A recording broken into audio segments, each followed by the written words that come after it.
Hey everyone, and welcome to my channel. Today's video is a review of the film Un-Inflame Me. It's about chronic inflammation. Chronic inflammatory diseases are the most significant cause of death in the world. The World Health Organization, or WHO, sorry, I'm joking, this isn't funny though, ranks chronic diseases as the greatest threat to human health. And at least 3 out of 5 Americans is chronically inflamed. That should scare the crap out of you. I know it does me. This stuff's killing us. So inflammation is part of the body's defense mechanism. When our immune system recognizes harmful stimuli, inflammation is the body's answer to remove it and then move on to healing. But when the harmful stimuli never gets removed, because we keep putting more and more of it into our bodies, like a toxin, something we're eating, the body never gets a chance to heal. This is what's called chronic inflammation. It's when your body is inflamed for months, or for many of us, years. So the documentary Un-Inflame Me, Reversing the American Diet and Lifestyle was pretty eye-opening for me. I hadn't really heard much about chronic inflammation until the last few months or so, after watching this film a couple months back. It was actually one of the things that inspired me to want to do this wellness journey. So I hadn't heard much about it until a couple months ago, and then when I did, I started hearing it every place. So either it's a current buzzword and people are realizing just how important it is, or I just wasn't listening before. Also possible. Overall, I found the film really informative. It was a little bit less professionally done than some of the other health or regular documentaries out there. Not glaringly so, mind you. It just had kind of a little bit more of a home movie feel to it to me. But, you know, that's okay, because information is information. Kudos to Angela Lamb, who put it together, for doing whatever she could to get the word out on chronic inflammation after it affected her so deeply. Angela Lamb, who put the documentary together, was overweight but not obese at the beginning of the documentary. She also had been diagnosed with an autoimmune condition, which I don't believe she ever specifically names. But then rather than just treat the autoimmune condition with pills, she goes in search of what might have caused the condition, and that's where she stumbles across chronic inflammation. The film lists a strikingly large amount of diseases that are directly linked to chronic inflammation. Not every case of these diseases, mind you, is caused by chronic inflammation, but a good chunk are. Type 2 diabetes, cancers, although not all types, heart disease, autoimmune conditions, obviously, arthritis, osteoporosis, high blood pressure, high cholesterol, COPD, Alzheimer's, stroke, kidney disease, and more. So if you look at the top 10 leading causes of death in the United States, 7 of those 10 are linked to inflammation. The only things chronic inflammation isn't linked to on that list is the flu, suicides, and accidents. Unless, of course, you're watching this video while driving and hurt someone. Please don't do that.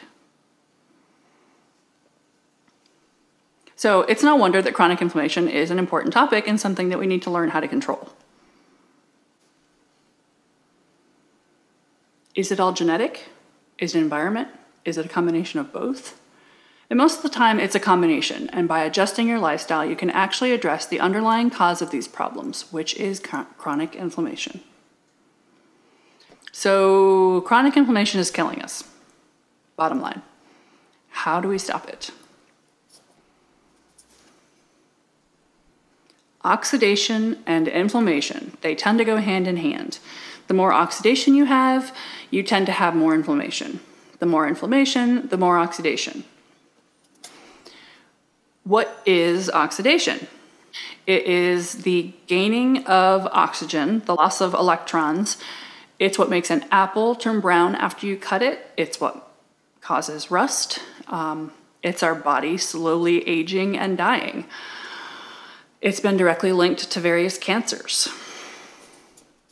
So you've probably heard of spiffy little things called antioxidants, or superfoods. They're sometimes also called now. You've been told they're good for you, And now you see why. If you can break that word down, antioxidants, into its parts, anti equals nope, not happening. Oxidants equals what's slowly killing you. Yep, makes sense. Antioxidants are good. More of them, bring them on. Yes, please. I'll take those. So we want more antioxidants. Yes, yes, definitely.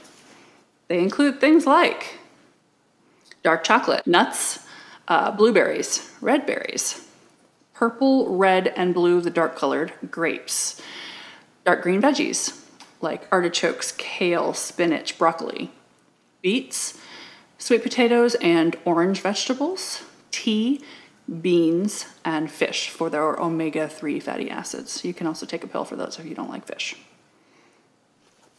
Dr. Twyman, the cardiologist, says that we should eat way more vegetables than we think that we should. 10 servings a day would be optimal, and most Americans don't get anywhere close to that amount. At least 50% of our meals should be colorful vegetables, which looks absolutely nothing like the USDA's current food health recommendations, by the way. Not the food pyramid these days, but it's like just barely over a quarter is what they're showing. And it should be half. That's one of the things that vegetarians and vegans get absolutely right, of course. It's one of the reasons that I'm sure that they feel so great on that particular nutritional approach. Back to antioxidants. It's these antioxidants that give your body the ability to fight off all the other bad stuff that you might be fueling your system with. So when you do give in to sugar and have a little bit of sugar, or you have a little bit of processed foods, it's not going to kill you if you're eating all these antioxidants, because the antioxidants actually act like the rescue vehicles that come after an accident. The accident is the sugar and the processed foods, and the antioxidants come and clean up the mess. And as long as you have them, they can clean up that mess. You don't have them, the mess stays.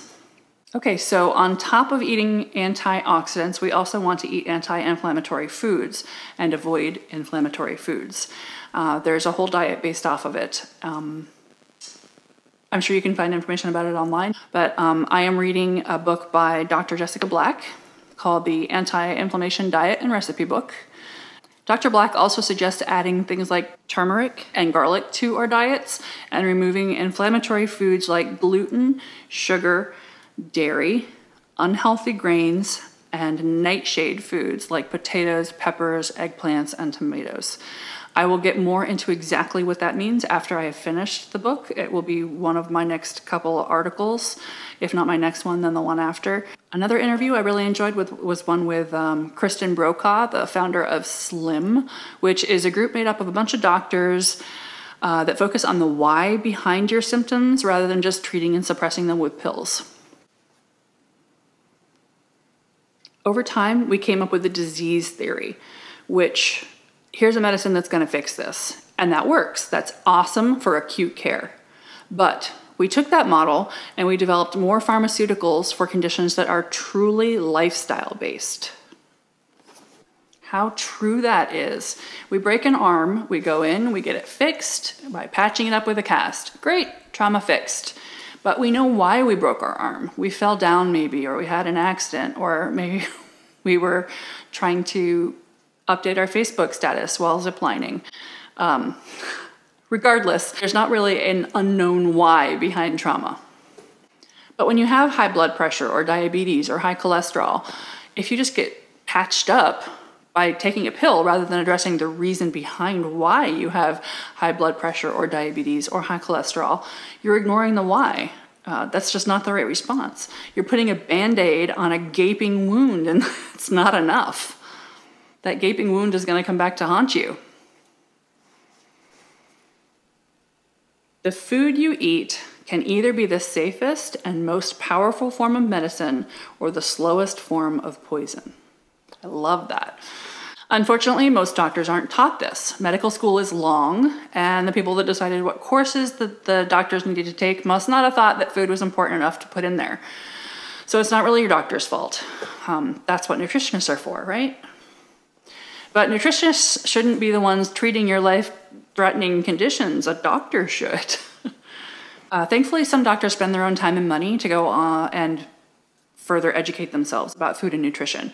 If they do, and they start treating the body as a whole and including things like food and nutrition into their approach, then it's called functional or integrative medicine, in case you want to, change your doctor and you're looking for what they're called. But before you go and change your doctor, go ahead and take a look at the Wikipedia page for functional medicine. Looking at it, I was kind of taken aback. They call functional medicine alternative medicine and say that it has been described as pseudoscience, quackery, and at its essence is a rebranding of complementary and alternative medicine. Quackery. Now, maybe there's more to it. Maybe functional medicine is much more all-encompassing than a doctor that is simply expanded to include food and nutrition into his or her practice. I hope that that's the case, because using food to cure something should not be considered quackery. That's just crazy. There's study after study being done right now that links food to these various diseases. So it is science, it's not quackery. Maybe it needs to be updated, or maybe there's some prejudices at play from the people that are making these quackery claims. Maybe it's politics, who knows. Anyway, the members of SLIM, the group featured in the film, all seem to be actual MDs that believe strongly in the medicinal power of food. So there are good functional and naturopathic doctors out there. Maybe we just need to look at their credentials, which is never a bad idea, right? Anyway. From a quick online search of functional, integrative, and naturopathic doctors in my area, I can tell you right now that there's probably not going to be many of them that take insurance, which is really unfortunate. Insurance companies and alternative medicine, which this is apparently considered, don't really tend to mix well. So them not taking insurance, that right there removes a good chunk of the American population from having access to them, unfortunately. But that's why documentaries like this exist, and why books like Dr. Black's exist.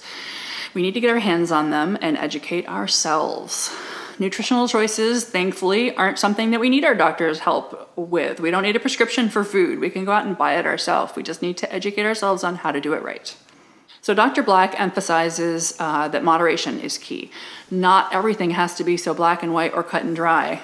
If you can start slow and just lower your sugar intake or lower your intake of dairy or eat more vegetables, then you're making a positive change for the better, and you are going to be healthier because of it.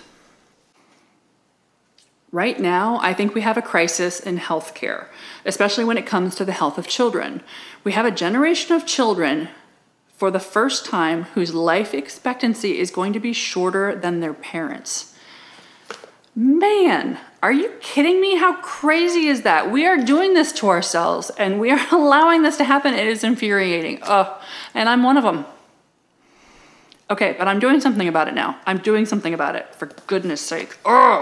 It's just, there needs to be more education out there on this subject so that people know better, but there needs to also be some sort of regulation put on our food. For goodness sake, stop throwing sugar in everything. Adopting a pessimistic attitude. Some people believe that there is nothing that can be done anyway. In reality, the major causes of chronic diseases are known, and if these risk factors are eliminated, at least 80% of all heart disease, stroke, and type 2 diabetes would be prevented. Over 40% of cancer would be prevented. This is the World Health Organization. Theoretically, they know what they're talking about, right? So, as I said earlier, this documentary was very eye-opening for me. I recommend it, absolutely, for sure. It's a great introductory film to chronic inflammation, what it is, what it can do, how you can avoid it. By the way, Angela lost weight. She looks great. She's no longer chronically inflamed and was told that her autoimmune condition, whatever one it was, is under control using just her diet. 2, 3, whoa! Hi! Say bye, everyone! Subscribe! Bye-bye! Oh, she says, I got a cold today. My nose is snuffly. My nose is all snuffly. Oh, that snuffly nose! Subscribe! Chronic inflammation is scary. Subscribe. Learn more. Bye, everyone. Have a good day.